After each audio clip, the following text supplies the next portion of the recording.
अस्सलाम वालेकुम नाज़रीन, नांदेड़ उर्दू न्यूज़ में आपका इस्तकबाल है। चलिए जानते हैं आज की खबर। इमरान कॉलोनी में बुनियादी सहूलियात ना होने की वजह से साकिनान परेशान।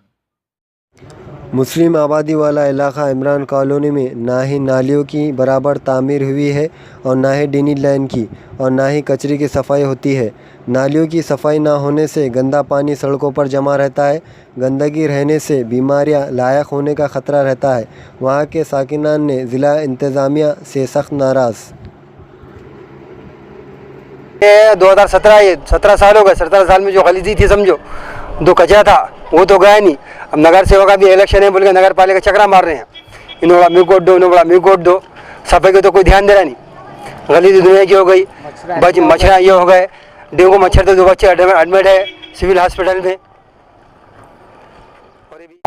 मेरा नाम मोहम्मद वसीम बागवान है। इमरान कॉलोनी में कम से कम नए बोले तो 2-3 साल से कोई कचरा वाला उठा के नहीं ले जा रहा।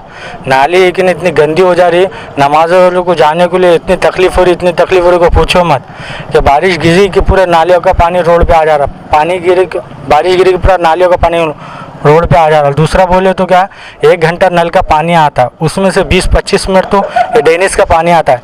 एक तो डेनिस का काम नहीं करके दे रहे। क्यों? गरीब यहाँ पे बस्ती में पूरे गरीब आए, गाड़े वाले हैं, गरीब गुरबा है, मिस्त्री का काम करने वाले हैं, कि उनके लिए क्या कानून नहीं है।